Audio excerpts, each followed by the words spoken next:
Makasih Mbak. Kalau misalnya mau cepet naik gaji, itu mendingan aku pindah-pindah company aja atau stay di satu company, Mincot? Ini pengalaman aku pribadi ya. Dari aku lulus sampai sekarang itu udah sekitar 9 tahun kerja, dan gaji aku dari awal kerja itu sampai sekarang udah naik sekitar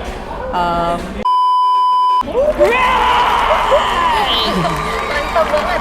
jadi sekali kerja itu bisa naik 20-30%.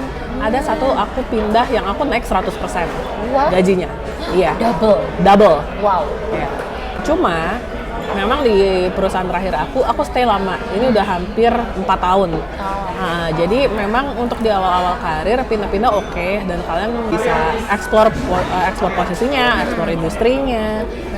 Kalau pindah-pindah di awal karir itu masih oke menurut aku, karena kalian kan masih nyoba, masih nyari, masih cari tahu apa sih yang cocok ya, yang pas. Aku udah nyoba financial service, aku udah nyoba pabrik, aku udah nyoba industri kayak energi gitu.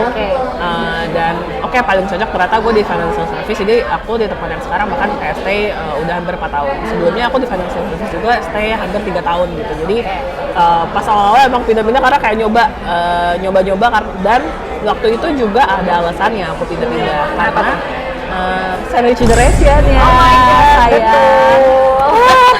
Gitu, jadi emang banyak tuntutan, terutama ya tuntutan keluarga. Jadi mau nggak mau ya aku harus selalu nyari penawaran yang lebih tinggi atau gaji yang lebih tinggi gitu, karena memang keadaannya waktu itu sangat ngepres lah, menuntut gitu ya. Tapi karena sekarang mulai settle ya udah, aku juga udah suka sama industrinya, jadi aku stay agak lama. Memang pas stay ini kenaikan gaji tuh pasti ya nggak segede kalau kamu pindah.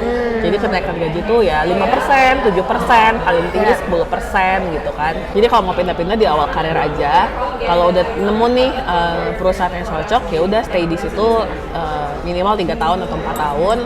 Baru kalau misalnya udah ngerasa kayak mentok ya baru pindah lagi gitu. Cuma makin senior bakal dilihat nih seberapa lama sih di suatu perusahaan. Karena kalau misalnya udah senior itu biasanya kan lebih strategis posisinya. Benar. Dan untuk yang misal project atau misalnya inisiatif yang sifatnya strategis itu biasanya nggak langsung kelihatan dalam 1 tahun gitu. Kelihatannya tuh baru dalam 3 tahun atau 5 tahun apa sih kontribusinya gitu. Jadi kalau misalnya kalian udah level-level yang manajer ke atas, mendingan stay-nya agak lama gitu. Karena kalian bisa cerita tuh nanti di perusahaan yang baru, saya kontribusinya selama itu udah ngapain aja. Karena kalau 1-2 tahun tuh biasanya emang belum kelihatan, apalagi kalau yang level tinggi masih terlalu pendek gitu. Tapi kalau misalnya baru awal-awal kerja, nggak apa-apa, explore aja.